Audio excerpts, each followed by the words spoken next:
요나 선지자의 기도에 대해서 들여다보고 있습니다. 갈비는 이사야 주석에서 기도에 대한 정의를 이렇게 밝혔습니다. 기도란 하나님 앞에 마음을 열고 나아가는 인간의 태도이다. 기도는 우리들이 부족한 것을 채워달라고 아우성치는 기도가 아니라, 그것이 기도가 아니라 하나님 앞에 내 마음을 열고 나아가는 태도라는 것입니다. 이런 관점에서 요나의 기도를 살펴보면 그는 확실히 하나님 앞에 마음을 열고 하나님께 나아가 있습니다.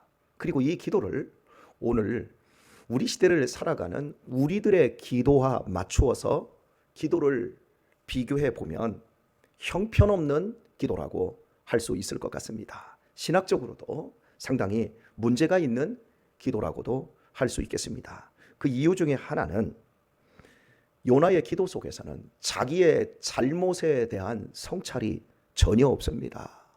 하나님께 지금 회개해야 할 상황인데 회개하는 기도가 없고 도리어 굉장히 윤리적이고 또 시적인 표현으로서 자기의 억울함과 자기의 고난이라고 하는 상황에 대해서 토해내고 있는 형태입니다.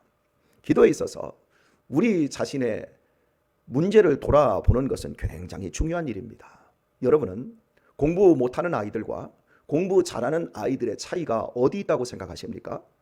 공부를 못하는 애들은 공부를 열심히 안 하기 때문에 공부를 못한다, 성적이 안 나온다 이렇게 생각을 하시고, 공부를 잘하는 아이들, 즉 성적이 잘 나오는 아이들은 공부를 열심히 하기 때문에 성적이 잘 나온다 이런 생각을 하십니다. 그런데 착각입니다. 제가 공부를 해본 결과 공부를 안 하는 애들도 열심히 하는 애들이 있습니다. 다는 아니지만 공부를 안 하는 아이들도 굉장히 열심히 하는 아이들이 있어요. 그리고 공부를 잘하는 애들 가운데서도 공부를 열심히 안 하면서도 성적을 잘 맞는 아이들이 있습니다. 제가 신학교에 들어갔다가 고만고만 아이들끼리 공부를 했습니다만은 신학대학원에 들어가니까 외국의 유학생들부터 시작해서 신학교 일반 대학교에서 교수를 하던 사람까지 왔고, 공무원 출신들, 선생님 출신들, 기라성 같은 친구들이 어마어마하게 모여 있어요. 그래서 정말 한국에서 공부 잘하는 애들이 얼마나 공부를 잘하는가, 저 같은 사람하고는 비교가 안 돼요. 그냥 그 친구들은 사진을 찍는다고 얘기할까요? 책을 통째로 사진을 찍어서 머리에서 줄줄줄 나오는데 공부를 안 하는 거예요. 동계 어학 강좌라고 지금 우리 강경원 전도사가 동계 어학 강좌에 들어가 있는데 히브리어, 헬라어를 2달 동안 집중적으로 공부를 합니다. 그것만 공부를 합니다. 그리고 매일 퀴즈를 보는데 전날 배운 걸 다음날 퀴즈를 보는데 히브리어 같은 경우에 이건 글씨도 아니에요. 완전히 상형 문자 같아요. 그런데 그런 글자를 띄어쓰기도 안 되는데 이걸 사진에 머리에다 찍어놓는 친구들이 있어요. 저는 그때 굉장히 부러웠어요. 사진을 찍어놓는구나. 그리고 필요할 때 빼서 보고 이렇게 컨닝하듯이 그대로 쓰는구나. 이걸 봤어요. 왜냐하면 저하고 같은 룸메이트였는데 공부를 안 하는 거예요. 수업 시간에만 앉아가지고 이렇게 보고 있고, 그래 와가지고 한번 써요. 쓴 다음에 다 끝났다라는 거예요. 그리고 실컷 놀아요. 그리고 다음날 퀴즈를 보면 100점을 맞는 거예요. 근데 우리는 다음날 2시, 3시까지 공부를 해도 70점, 80점이나 오는데 그걸 보면서 하나님 너무 불공평하시군요. 어떻게 저런 영특한 머리와 저런 뛰어남을 주셨는지 제가 그걸 굉장히 부러워했어요. 그러니까 공부를 잘하는 사람들 가운데서도 공부를 별로 안 했는데도 불구하고 좋은 성적이 나올 만큼 머리가 정말 뛰어난 사람들이 있더라는 거죠. 그런데 정말 공부 열심히 하는데 성적이 안 나오는 친구들이 있어요. 제가 공부를 좀 해보니까 제가 느낀 건데, 공부하는 태도가 잘못된 게 아니라 방법이 잘못됐다는 걸 나중에 알게 되었어요. 공부를 성적이 잘 안 나오는 애들은 자기가 뭘 모르는지를 몰라요. 자기가 뭘 모르는지를 모르니까 공부를 하면 전체를 다 공부해야 돼. 그런데 공부를 잘하는 애들은 내가 모르는 게 뭔 줄을 알고 그것만 파고드니까 시간이 훨씬 절약되어지고 훨씬 잘하는 거예요. 공부를 못하면서 내가 뭘 모르는지를 모르니까 처음부터 끝까지 공부를 시작하려면 항상 새로운 마음만 가지고 공부 열심히 해봐야지 하고 공부만 딱 처음부터 잡는 거예요. 잡다 보면 질려버리죠. 시간은 많이 가죠. 그러니까 하다 보면 배도 고프고 아이고 라면이라도 하나 끓여 먹자 이러고 또 딴짓을 많이 하죠. 그러다가 딴짓을 많이 하다가 뭐 졸립지요. 이제 밥도 먹고 과일도 먹고 시간은 많이 가니까 한 5분만 자고 공부하자 하고서는 엎드려요. 그리고 눈 떠보면 아침이 되고 이런 식으로 멍청한 세월을 보내는 거예요. 어떻게 이렇게 잘하냐고요? 제가 그랬으니까. 그런데 나중에 공부를 하다 보니까 시간은 없고 낮에 일하고 밤에 공부하고, 특별히 제가 수원신학교 다닐 때는 초창기에 우리 엄태경 장로님 회사에서 낮에 일하고 저녁에 공부를 했어요. 얼마나 피곤한지 몰라요. 그러면 버스를 타고 수원에 올라가면서 전철에서 20분 버스를 타고 올라가는 그 시간에 책을 보고 외우고 하는데 그 짧은 시간에 얼마나 집중이 되는지, 그때 공부한 게 머리가 들어가는 거예요.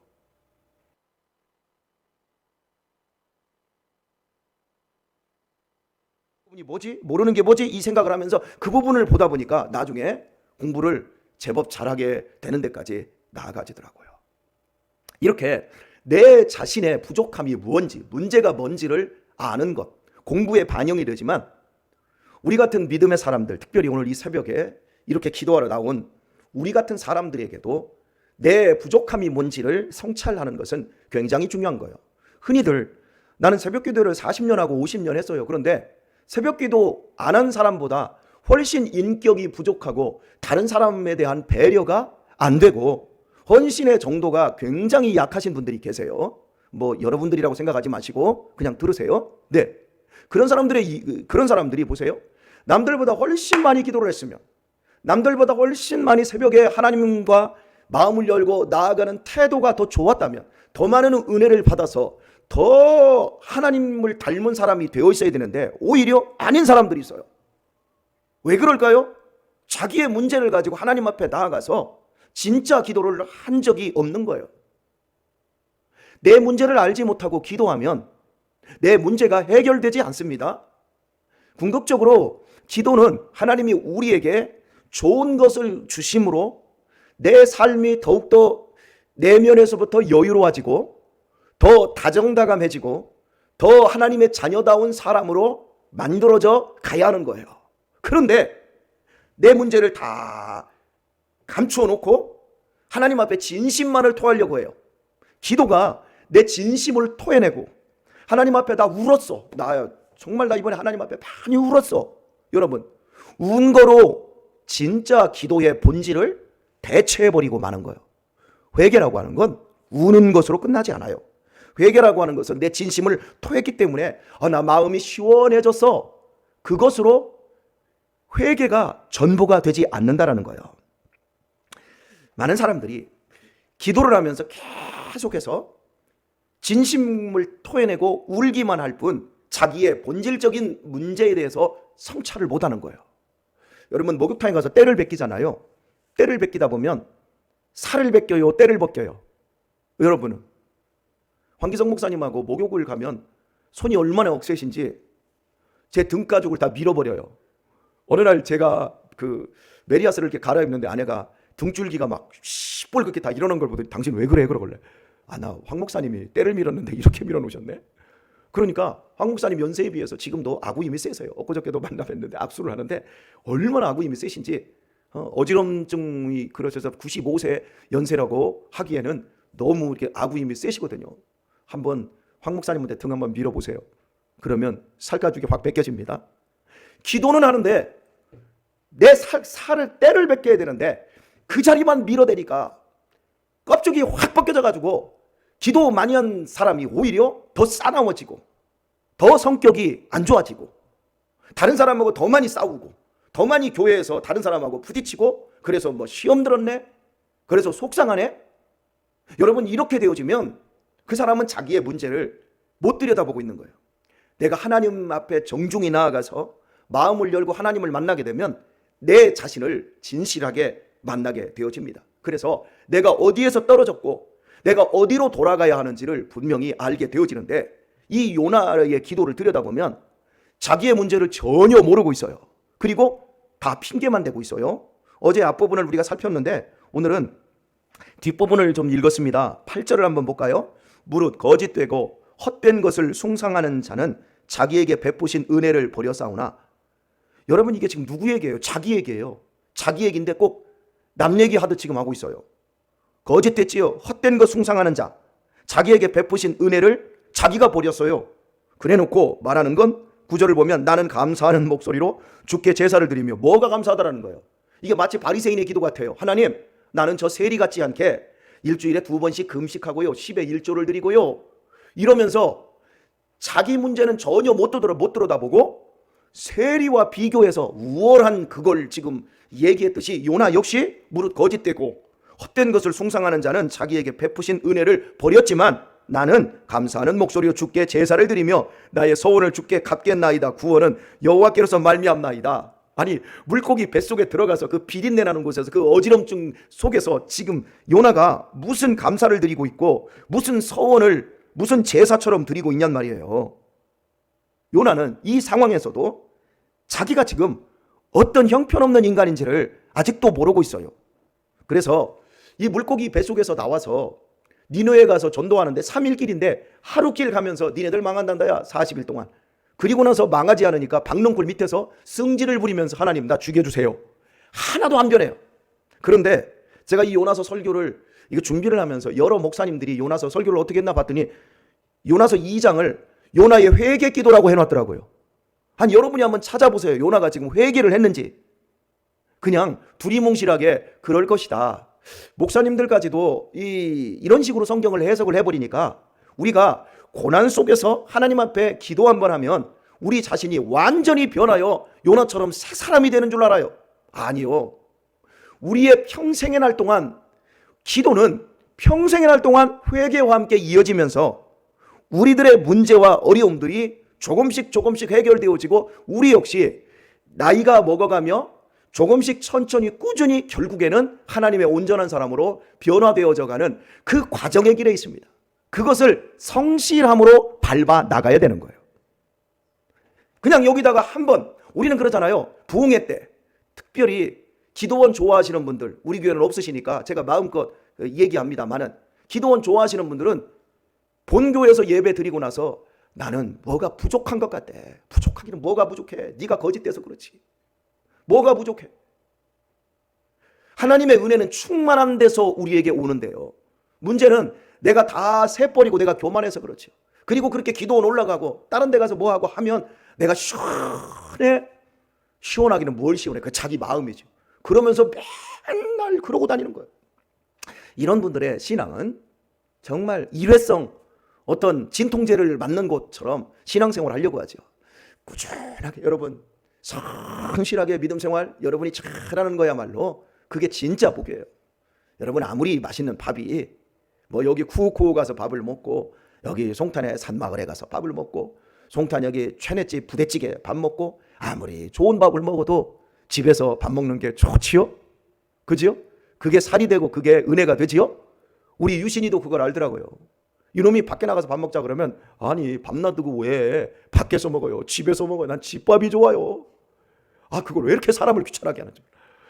그리고 어제는 올라가면서 엘리베이터 타고 올라가면서 하는 말, 아버지 나는 다른 집에서 자는 사람들을 보면 이해를 못해. 나는 집이 제일 편하거든. 아니 내 방에서 편하게 자는 게 좋지 왜 남의 집에 가서 눈치 보면서 힘들게 왜 남의 집에서 그렇게 자는지 몰라? 여러분 애도 알아요. 우리가 믿음 생활할 때 내가 하나님의 전에서 참 고개를 숙이고 거기서 받아 누리는 그 은혜, 그것이 훨씬 큽니다. 근데 많은 사람들이 자기의 어떤 문제를 모른 채 외부적인 것에 다른 곳에서 은혜를 따르게 채우려고 하다 보니까 계속해서 문제가 되어지죠. 그런데 요나의 그 기도의 그 마지막이 결정적으로 중요해요. 왜냐하면 구원은 여호와께로서 말미암나이다. 엉터리 기도를 했는데 결국은 그 기도를 통해서 요나는 구원은 하나님께로서만 말미암는다. 그건 알았어요. 우리 유신이가 13년을 살아보니까 그래도 우리 집밥이 제일 좋고 우리 집에서 자는 게 제일 좋더라. 그걸 알았던 것처럼 요나 역시도 이렇게 아직도 자기 자신을 몰라도 하나님만이 구원자라시는 걸 그건 알았어요. 저는 이 요나처럼 저 역시도 기도했다고 생각이 들어져요. 여러분 저는 제가 24살 때부터 뭐라고 얘기했냐면 나는 30에 결혼하겠습니다. 30에 결혼하겠습니다. 제가 그렇게 고백을 했어요. 그런데 결혼할 때까지 아무것도 없었어요. 주변의 사람들이 봤을 때 저 결혼한다는 사람이 뭐가 있어야 결혼하지? 그런데 30이 될 때까지 계속해서 입술로 그렇게 얘기하다 보니까 제 그 동기 그 전도사님들이 아니 뭘 가지고 결혼할 건데? 근데 그래서 난 어쨌든 결혼할 거야. 그런데 정말 30에 결혼을 했어요. 그리고 서울에 있는 그 삼일교회죠. 그 송태근 목사님이 이제 좀 제법 굉장히 큰 교회를 하니까 부교역자들이 거기를 많이 가잖아요. 그리고 부교역자들이 그런 교회 가면 이제 부교역자들의 가장 큰 소원은 담임 목회지로 청빙받아서 가는 게 가장 큰 소원이에요. 그런데 당신 밑에 부교역자가 하나가 있었는데 새해가 됐는데 자기의 올해 그 꿈이 하나님이 나 그 담임 목사로 청빙 가는 거라고 그렇게 얘기를 하더니 올해 12월 달에 성탄절 즈음에 저는 분명히 담임 목사로 나갑니다. 이렇게 기도를 해서 송태근 목사님이 굉장히 웃으면서 그래 한번 네 기도대로 되라 하고서나 이렇게 얘기를 했답니다. 근데 이 친구가 1월 달부터 2월, 3월 계속해서 나 올해 12월 달에 나 담임 목회지 생겨서 나간다 계속 그래서 아니 어제 들어왔어? 그랬더니 안 들어온 거예요. 여러분 놀라운 건 10월 달까지도 안 들어왔는데 10월 달에도 2달 남았는데 나 이제 2달 있으면 담임으로 가. 옆에 있는 다른 부교역자들이 아니 저거 또라이야 저 또라이 이런 믿음이 어딨어 이렇게 얘기하는데 놀라운 건 그의 성탄절에 담임 목회자로 나갔다라는 거예요. 이 얘기를 송태근 목사님이 하시더라고요. 그러면서 중요한 걸 얘기하더라고요. 이것은 하나의 예의지 이건 기도의 원리가 아닙니다. 그 사람에게 적용된 하나님의 축복이고 예의지 이것은 공식도 아니고 이건 원리도 아닙니다. 그런데 저 역시도 24살 때부터 30에 결혼할 아무런 자격이나 조건이나 그 어떤 것도 없었는데 제가 입술로 계속 고백을 해서 저도 결국에는 이렇게 되었어요.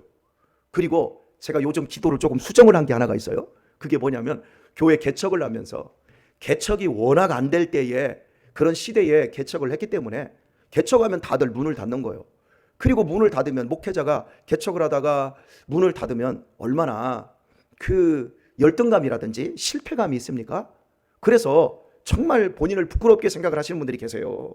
그래서 제가 그때 교회 개척하면서 하나님 부끄럽지만 않게 해주세요. 부끄럽지만 않게 해주세요. 제가 그렇게 기도를 했어요. 그리고 그때 조건을 하나 붙였던 게 저는 3년 동안 열심히 하나님의 일을 하겠습니다. 그런데 3년 후에도 교회가 자립을 못하면 저 3년 후에는 문 닫아버리겠습니다. 그랬더니 3년 후에 하나님이 이 건물을 주시더라고요. 그래서 문을 안 닫은 거예요. 그리고 지금 가만히 돌아보면 제가 부끄럽지는 않아요. 부끄럽지 않게 해달라고 그랬더니 부끄럽지는 않게 되었는데 자랑스럽거나 크게 내세우거나 뭐 떵떵거릴 만큼은 안 돼요. 그래서 하나님 제가 그랬어요. 이제 목회한 날보다 목회를 안 할 날이 못할 날이 적은데 이제는 조금 지경을 좀 넓혀주시고 부끄럽지 않은 정도에서 조금 당당하고 떳떳하고 조금 자랑스럽게 해주세요. 제가 기도를 이렇게 좀 수정을 했어요.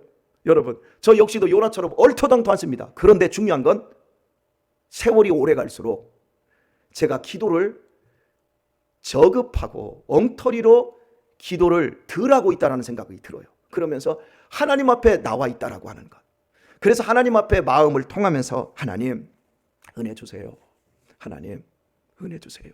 아버지 이러면서 더욱더 주님과 친밀해지고 있는 이런 것들을 경험하게 되어집니다. 사랑하는 교우 여러분 오늘 말씀을 맺습니다. 잘 오셨습니다. 오늘 여기 잘 오셨습니다. 여러분의 죄의 때를 뺏기시려면 잘 뺏기시고 가십시오. 그런데 살을 후벼 파지는 마세요. 아셨지요? 오늘 정확하게 내 자신의 문제가 무엇이고 나의 연약함이 아직까지도 바뀌지 않고 변화되지 않는 나의 악함이 무엇인지를 정확하게 하시고 아버지 다 내 부족함이네요. 내 연약함이네요. 하나님 가려주시고 부끄럽지 않게 하시고 하나님 더 하나님을 높일 수 있는 자리로 나를 맡깁니다. 주님 구원은 오직 여호와께로서만 말미암습니다. 그렇게 고백하셔서 응답받으시고 축복받으시고 그리고 아름답게 변화되어지시는 은혜가 있기를 예수님의 이름으로 축원합니다.